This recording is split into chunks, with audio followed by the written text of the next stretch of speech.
pertama kali menjalankan program ini, Jakarta jadi kota pilihan pertama kami. Jakarta, kota para Tuhan, tempat orang-orang menuhankan dirinya sendiri. Di episode pertama ini, Jakarta menjadi tempat kami untuk hening sejenak dan melihat sekeliling kami. Kalau kalian pikir ini tentang kami membantu sesama, kalian salah besar. Ini adalah tentang bagaimana kerasnya ibu kota dan orang-orang di sekitarnya membantu kami untuk kembali menjadi manusia. Namaku Hestiana, usiaku aku udah kepala 3 lah pokoknya. Oke, sekarang aku mendirikan Bingkai itu udah dari 2012 Desember, berarti udah 8 tahun lebih ya. Cuma kita pernah jeda setahun karena saat itu aku mendirikan Bingkai pernah sendirian. Dan saat itu aku bekerja sambil kuliah, saat aku skripsi itu aku benar-benar gak kepegang, jadi kita pernah vakum setahun dan abis itu aku mulai lagi. Kenapa sih ngediriin sekolah kayak gini? Jadi waktu aku SMA, aku itu pernah ikut lomba penelitian tentang anak-anak bajing loncat, pencuri besi di daerah Kelapa Gading, arah Pulau Gadung itu ya, yang peleburan besi. Terus di situ aku nulis tentang mereka, tentang anak-anak yang masih usia 9-10 tahun, tapi kok mereka udah mencuri. Mereka udah mencuri besinya, itu bahkan ekstrim banget, dari kontainer lewat, dikejar, diambil besinya. Terus pada resiko mereka itu nggak main-main, mereka bisa meninggal. Karena penelitian itu, aku nggak nyangka tulisan aku itu naik sampai tingkat nasional. Saat itu aku dapat beasiswa sekolah, aku dapat uang saku, bahkan aku dikuliahin saat itu. Sebagai tanda terima kasih, tadinya setelah aku dapat menang lomba itu, aku mau ngajar ke tempat aku menulis Kelapa Gading. Entah karena tulisan aku atau enggak, ternyata setelah tulisan itu terpublish, malah banyak razia. Anak-anak yang tadinya mencuri besi dengan bebas, jadi dikejar-kejar sama Satpol PP. Akhirnya tadinya yang mereka habis mencuri besi, ya udah mereka turun, mereka lihai banget sebagai bajing loncat, jadi nggak konsen karena banyak razia itu. Akhirnya banyak dari target murid aku, orang-orang yang informan aku, itu meninggal karena kelindes, ya karena kan mereka panik gitu. Di situ tadinya aku meneliti sama teman aku namanya Natalia, pendiri Bingkai juga. Di situ aku sempat ribut sama Natali. Aku nggak jujur, aku pertama bilang cuma mau nulis, ternyata tulisan aku lombain, Natali marah. Natali sendiri di situ teman sekolah, tapi sekaligus anak jalanan. Maksudnya dia itu juga ngamen pulang sekolah dan berteman dekat sama para bajing loncat itu. Bahkan dia nggak mau nerima beasiswanya, sampai akhirnya niat aku buat diriin sekolah di situ gagal kan, karena muridnya udah nggak ada. Akhirnya beberapa orang yang masih hidup itu kapok buat jadi bajing loncat. Di situ sebenarnya tadinya aku mau publish tulisan itu cuma mau ngasih tahu, ini loh di Jakarta ada. Waktu itu aku bawain itu, aku presentasiin itu di UGM di tingkat nasional Jogja gitu, lomba karya ilmiah. Aku cuma mau ngasih tahu kalau di Jakarta itu ada anak-anak yang kayak gitu. Tapi aku nggak tahu kalau efek tulisan aku itu malah cuma menyenangkan di aku gitu. Akhirnya aku yang dari anak kurang mampu juga jadi bisa sekolah gitu. Tapi berapa tahun kemudian bebannya nggak pernah hilang Kak. Aku ngerasa bersalah. Akhirnya aku ketemu lagi, aku emang masih berteman sama Natali, cuma dia tuh bilang nggak usah bahas tentang bajing loncat, jangan pernah bahas tentang anak bajing loncat. Aku bilang oke, kita nggak bahas tentang bajing loncat juga udah nggak ada sekarang. Tapi niatnya harus tetap jalan. Mungkin bukan untuk anak-anak Kelapa Gading, tapi coba yuk kita cari. Nggak usah jauh-jauh deh, kebetulan aku kan dekat daerah Senen sini gitu ya. Coba kita cari di tempat yang emang daerahnya itu dekat terminal. Pokoknya dekat tempat yang bener-bener kayaknya red zone. Akhirnya kita ketemu Senen. Dan di Senen ini ada terminal, ada stasiun, ada pasar. Saat berdiri itu bener-bener anaknya itu bener-bener banyak yang masih ngamen. Aku bingung mulainya gimana saat itu kan, karena waktu itu posisi juga baru kuliah, uang jajan juga terbatas. Akhirnya dengan modal selembar tikar sama sekotak susu, aku tawarin anak yang ngamen buat ikut lomba gambar.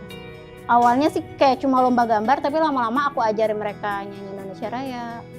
Aku ajarin mereka baca tulis dan lama-lama berkembang. Tapi di situ aku masih belum pernah berani buat upload di sosmed, takutnya ria atau apa, atau takutnya ada sumbangan dan aku nggak siap. Sampai akhirnya Natali skripsi, aku skripsi dan kita nggak sempat kepegang. Akhirnya kita setelah kita selesai kuliah, kita vakum setahun itu kita bilang kayaknya kita harus upload di sosmed. Oke, mungkin memang terserah ada yang bilang kita pamer lah, pencitraan atau apa, tapi anak-anak butuh. Buat juga orang-orang yang pengen nyumbang, ini jadi ladang sedekahnya mereka gitu loh. Jadi mereka tahu gue harus nyumbang kemana nih. Dan juga buat tamparan ke pemerintah bahwa ini loh kita tuh Senen itu seberapa jauh sih dari istana. Tapi anak buta huruf itu ada. Yang waktu itu aku inget banget Menteri Pendidikan saat itu Bambang Sudibyo bilang nggak ada anak buta huruf di Jakarta, dan itu bohong. Masih ada dan bahkan sampai hari ini. Akhirnya sekolah ini berdiri, dari awalnya kita gelar tikar di depan GOR, kita sempat terusir saat itu, bahkan sempat disuruh bayar agak lumayan mahal. Akhirnya karena aku upload di sosmed, banyak orang yang mau jadi volunteer, dan aku itu tetap kita nggak boleh ngandelin donasi. Kalau kita bisa nyumbang, toh ini juga biayanya nggak gede kok jalanin sekolah kayak gini. Kita patungan, akhirnya kita patungan sewa tempat dan berjalan sampai hari ini. Sebenarnya kalau ngomong, aku sih berharap sih banyak volunteer muda, karena aku pun udah ibu-ibu ya. Ya, aku sih pengen ada penerus pengajar gitu ya, regenerasi maksudnya. Ya tapi kenyataannya pengajarnya pun cuma beberapa orang gitu, karena seleksi sih Kak kayak gini. Seberapa niat sih kita buat jalanin suatu organisasi gitu. Bukan cuma di awal, bukan cuma ketika sosmed lagi rame-ramenya, bukan ketika kita lagi diliput stasiun TV aja, tapi ini tuh harus jadi ladang pahala jangka panjang.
Christina Induyanti, usia saya saat ini 42 tahun.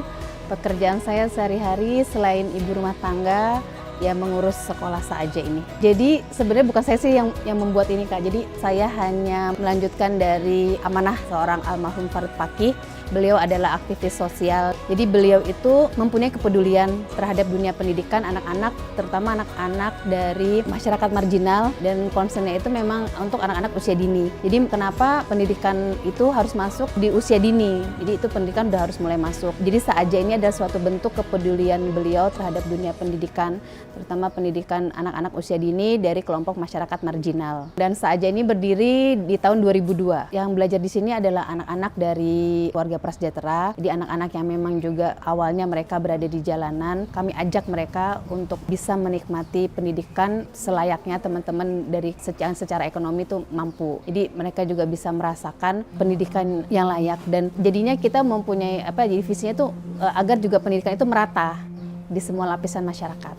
Saaja sih memang mempunyai harapan besar adalah kalau untuk secara legal itu ada pengakuan. Jadi karena memang kondisi kita berada di saat ini kan memang secara legal belum bisa. Jadi harapannya bisa dilegalkan, meskipun memang kondisinya agak berat juga ya, karena berada di tanah Pemprov. Saya banyak belajar dari almarhum Farid Fakih. Jadi bagaimana kita bisa berbuat sesuatu kepada sesama, tidak hanya dengan cara materi ya. Jadi nggak perlu nunggu untuk jadi seorang jutawan atau miliarder untuk berbuat satu kepada masyarakat. Jadi dengan kita meluangkan sedikit tenaga dan sedikit waktu juga pikiran, kita bisa juga untuk berbuat sesama. Jadi kita membangun, berempati lah. Kalau untuk anak zaman sekarang itu kan agak cuek. Jadi bagaimana bisa mulai melihat di sekelilingnya bahwa memang masih banyak teman-teman atau saudara-saudara kita yang memang masih kurang beruntung di antara mereka. Selamat sore teman-teman, sekali lagi nama saya Tuan 13. Sana ada Easter White James. Hey.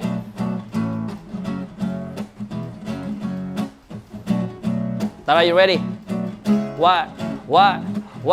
Dengan mikrofon ku coba bertahan hidup, tetap bersyukur tiap udara yang ku hirup. Dengan mata tertutup selalu bilang sama Tuhan terima kasih belum stop. Kita miskin karena selalu merasa tidak cukup. Tarik nafas duduk, dengarkan lagu ini dengan khusyuk. Siapa tahu kau dapat pelajaran bisa diaplikasikan ke dalam hidup. Sedari kecilku selalu diberkati. Ibuku bilang nak, kejarlah kau punya mimpi. Jadi jangan berhenti walau jatuh berkali-kali. Bangun kembali, bilang sama dunia yuk kita ready. Yo, aku takkan menyerah, bilang sama mereka suatu saat nanti pasti bisa. Tekadku kalahkan semua rasa sakit. Selalu banyak kerikil di jalan menuju bukit. I got blessing, I got so much love. I got blessing, music leave me up. I got blessing, Lord keep us alive. I got blessing, you got blessing, so come on. Ayo semuanya siap ya. 1, 2, action. I got blessing, I got so much love. I got blessing, music leave me up. I got blessing, Lord keep us alive. I got blessing, you got blessings, come on, count your blessings. Buat gue priceless sih tadi karena kayak gue ngeliat ekspresi mereka begitu ngeliat sepatunya, nyobainnya, excitement di muka mereka tuh nggak kebayar cuy. Dan apalagi setelah tadi gue dikasih penjelasan bahwa kenapa sepatu melambangkan apa, melambangkan harapan, gue jadi makin kayak wow, gue merasa sangat bersyukur bisa ikut berpartisipasi dan ketemu mereka sih karena akhirnya gue dapat pelajaran baru gitu. Gue mencoba mengajarkan mereka untuk bersyukur, tapi begitu ngeliat muka mereka gue kayak balik gue yang diajarin tau gak lo. Gue justru tadi pas dikasih share lokasinya gue kayak, ah nih bener daerah sini. Karena gue tahu banget di sekitar sini ada apaan gitu. Ini isinya hutan baja, ya gue nggak kepikiran ada satu tempat yang memang concern ngurusin anak-anak seperti ini. Menurut gue kayak dua dunia dalam satu tempat tau gak lo. Dikelilingin sama gedung-gedung perkantoran, tapi ada satu tempat di mana anak-anak yang kurang beruntung bisa mendapatkan apa yang nggak bisa mereka dapetin sebelumnya. Ini menurut gue kayak pengalaman baru sih, ternyata nggak pilih-pilih tempat untuk berbuat baik gitu. Bahkan di sekitar gedung-gedung kayak gini masih ada orang-orang hebat seperti mereka tuh luar biasa sih buat gue. Kalau semua karya yang gue bikin kan sebenarnya self reminding buat gue.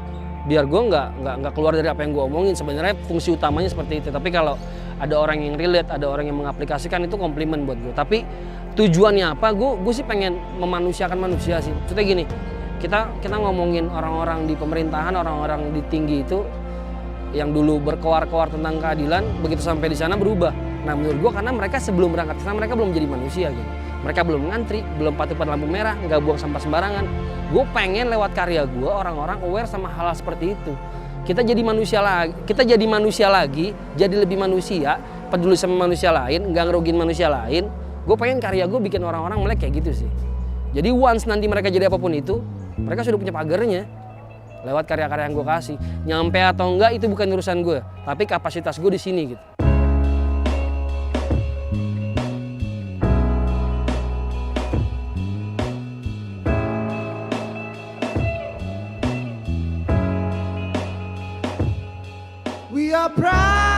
Katanya, kota ini kota para Tuhan. Tuhan mana yang menutup mata kepada para anaknya? Ini bukan kota Tuhan. Ini hanya hutan baja yang menyedihkan, bernama Jakarta.